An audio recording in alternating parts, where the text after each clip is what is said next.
Hello po mga kababayan, dito muna tayo sa podcast Life with Dan TM. Ibigay ko ito sa inyong balita ngayon kasi may panibagong sexual harassment na naman po na napabalita at ang biktima mga kababayan, kandidato sa Mr. Pilipinas Worldwide. Ayan po mga kababayan, Mr. Pilipinas Worldwide. Gwapo. Sigurado pag ganito mga pageant mga kababayan, ang nakapaligid kasi dyan, yung mga bading, gumagawa sila ng mga ganitong pageant. Kasi unang-una, yung mga bading mga kababayan, mahihilig sa ganitong pageant. Kung hindi Mr. Philippines o Mr. Pilipinas, kahit yung mga pageant para sa mga babae, sila ang mga nandadyaan kasi yan ang kinahilingan nila eh. So ginagamit nila yung kanilang power para makapag-take advantage sa kahinaan ng kanilang mga kandidato or kandidata. Ayan po, Mr. Pilipinas Worldwide candidate alleges sexual harassment by provincial handler. Sabi dito sa balita ng Inquirer, Mr. Pilipinas Worldwide Butuan City 2025 candidate Jasen Sif has come forward with allegations of sexual harassment laban sa kanyang handler from the provincial team with whom he worked while screening for the national pageant. So sabi dito sa kwento, sa statement pong pinalabas sa kanyang Facebook page, Sif recounted 2 incidents that left him traumatized as he stressed that sexual harassment is not a gray area but abuse and power misuse. Ginagamit po ng mga handlers dito sa mga pageant, kaysa babae, kaysa lalaki na pageant, ginagamit nila ng mga handlers yung kanilang power. Pati nga po sa pag-artista, remember, yung anak ni Nino Mollac, ganon ang nangyayari. Kasi po, napapalibutan ng mga bading. Kasi yung mga bading, mahilig sa mga ganitong mga event, mga activities, may relasyon sa mga pageant. So sila yung may power, ginagamit nila para mambiktima. Yan ang nakakalungkot dito. Abuse in power misuse. Sabi po niya, every time we stay silent, we protect the predator, not the victim. This ends now and let me share my story. Sabi po sa kanyang statement. I was sexually assaulted twice. I haven't told anyone this, not even my own family. So sabi po ni Seth, yung unang insidente nangyari shortly after he was chosen to represent Butuan City during a fitting with the unnamed individual. Seth claimed that he was touched inappropriately under the guise of checking his body for flaws. Gano'n naman talaga kahit sa mga pag-artista, pinapahubad talaga. Yung iba, may mali siya, yung iba wala. Pero karamihan po, mayroon. Ginagamit yun na pagkakataon for sexual assault para makapag-take advantage. Pag hindi, aayawan ka na nila kasi hindi ka nagpagamit. Gamitan po. Yan ang nakakalungkot. Ang dami mga artista na biktima sa ganyang uri ng sexual harassment. Yung iba na nahimik na lang para lang sumikat. Ito, mga kababayan, sa isang pageant, Mr. Pilipinas, para sumikat, magko-cooperate ka na lang.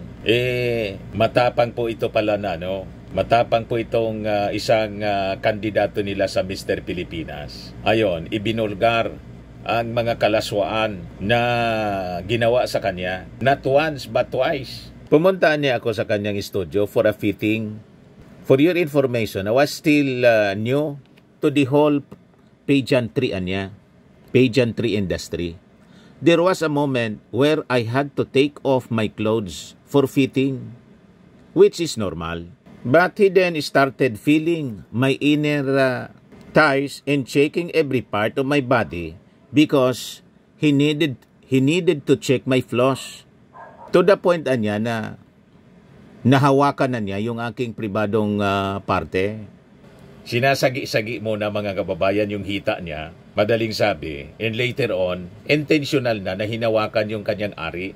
You see? Ganon. Anyway, lalaki man ito. Ang akala siguro ng kanyang handler hindi papalag yung kanyang alaga. Pumalag ngayon, mga kababayan. That's when I realized this was crazy.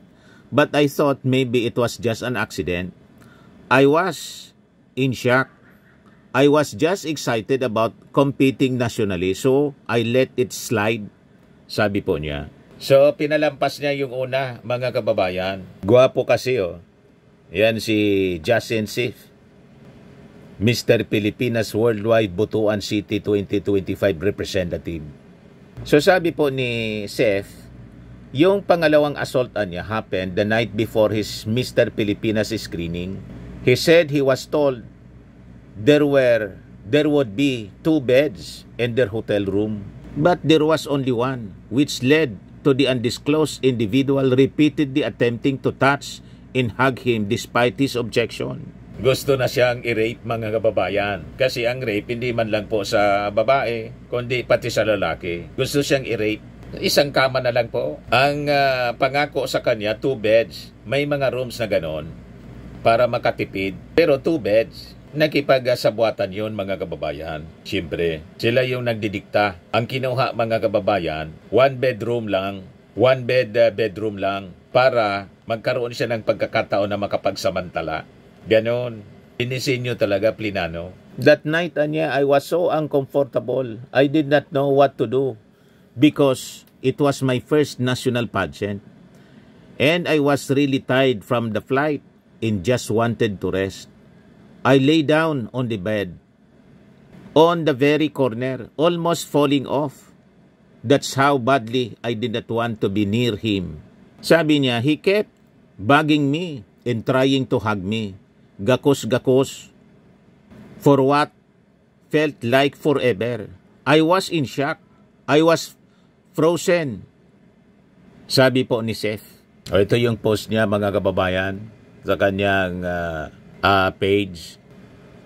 Talagang ayaw siyang tantanan hanggat may walang nangyayari. Yun ang ginagawa sa kanya ng bading. Talagang kung wala kang wala ka pang experience sa ganyan, matatrauma ka talaga. Kakadiri, mga kababayan, na ang katabi mo lalaki pero pinagnanasaan ka. Di ba? Napakaraming ganyan, mga kababayan, sa showbiz industry at sa mga beauty pageant. Kasi nga, ang nakapaligid yan, lahat haros mga bading, kasi yun ang hilig ng mga bading. Yan ang pamamara nila makapag-take advantage ng mga pugi. You see? Seth noted that the individual wanted him to be more than just a candidate, as he further alleged that the man touched his private part and made sexual remarks toward him. Talagang prinangka na siya na pagbigyan mo na niya ako. Ganun na, mga bading po. Pagbigyan mo na niya, sandali lang to. Mga ganyan, mga kababayan, talagang alam ba ninyo na that is biblical? Bakit dumami sila? This is the time of Lot. Panahon ni Lot, mga kababayan, kung paano sinunog yung Sodom and Gomorrah. Ang daming bading. Signs of the times, mga kababayan, na in these last days, talagang dadami ang mga ganyang tao, ganyang mga kalaswaan na ginagawa, just like the time of Lot. He told me, we needed to do a fitting, Anya, and prepare me for the screening. It started off as a normal fitting until he made me change into mesh underwear. Kind of see-through. Pinasuot siya ng underwear, mga kababayan, nakitang-kita yung Meralco. Yung poste ng Meralco. Kita ninyo? Ganon ang ginawa. I-imagine na lang ninyo yung itsura ng isang candidate na ang underwear po, see-through, kitang-kita ang poste ng Meralco. Talagang pinagnasaan siya, mga kababayan, at binastos ng todo. He said there was an underwear portion in the screening. Pero wala man ganun. There was not. At that time, I just said, okay, it's just me wearing underwear. But then, he told me to get closer. And the next thing I knew, he was touching my private parts, feeling everything, checking everything. He tried to play with me. He asked which way I preferred my private part to go up or down. I was frozen. It did not take long before I rushed back to the bathroom. I cried, he recounted. Plus na sexual assault, mga kababayan, sexual abuse, yung ginawa sa kanya. Na-trauma po yung Mr. Pilipinas candidate from Butuan City. Pero sabi niya, tinuloy niya yung competition despite the trauma. But the individual withdrew all the support that he promised he would give him for the national pageant. However, he noted that he received support from Mr. Pilipinas Worldwide after his handler abandoned him. Lagi ko anyang sinasabi na I wanted a professional relationship, no extra stuff. I'm not into that. I'm not desperate. That same night, the 100% commitment he promised started fading because I did not want to be part of what he wanted, the sexual shit or whatever he likes to take advantage of. Totally. Tinalikdan siya, mga kababayan, kasi yun man lang pala yung purpose kung bakit siya magsusupport dito sa kandidato para pagsamantalaan niya. Talagang karumal-dumal, mga kababayan. Yang mga ganyan, ang term na ginagamit sa Bible, it is an abomination. Abomination to the Lord.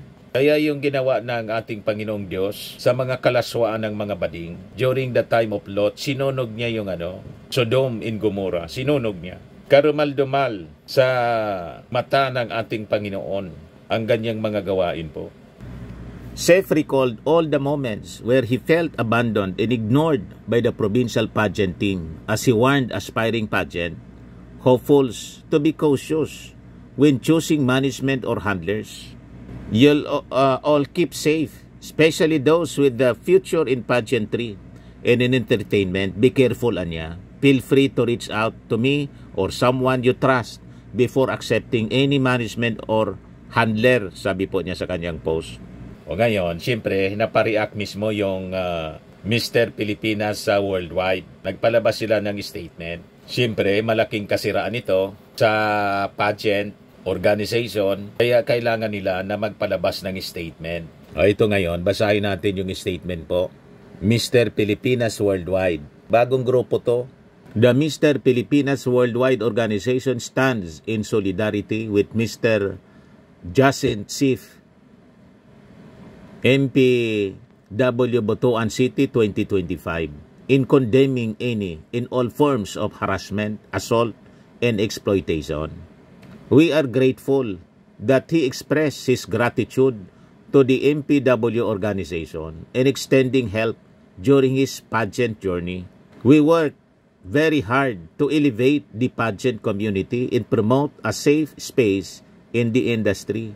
Unfortunately, there are individuals who do not have the same values that respect the delegates. Rest assured that MPW will not work with the local director, designer, team, and individuals again. So, mabuti naman, nagpalabas ng ganitong statement. Iba ninyo po ang mga personalities na ginagamit po ang inyong mga events, mga pageant, para makapag-take advantage po. Kasi, negosyo ninyo yan. Pag nasira kayo, siyempre, tapos ang inyong negosyo. Sino pa ang pupunta dyan at sasali sa Mr. Pilipinas Worldwide kung nakapaligid po mga sexual predators? Diba? You really have to protect your organization. Kasi sayang yan. Pati yan yung mga sponsors ninyo magwi-withdraw kasi nasira yung reputasyon ng inyong pageant organization. Tama po. So mabuhay ito pong si Jacinth Seth sa paglakas sa loob para ibulgar ang mga kawalanghiyaan na ginawa sa kanya, kalaswaan, kawalanghiyaan, sexual assault, sexual abuse ng kanyang handler. Para hindi na po pamarisan. So yun lang po mga kababayan yung short video natin. Brought to you nitong napakagandang product. Pwede kayong magnegosyo nito. I am Worldwide Amazing Pure Organic Barley Powdered Drink Mix from Australia. Very healthy siya. Mainam siya po sa mga cancer patient kasi may anti-cancer properties po siya. So lagi nating tatandaan mga kababayan sa ating buhay, you become what you believe. Ako po si Dante Maravillas. Maraming salamat po. Bye-bye.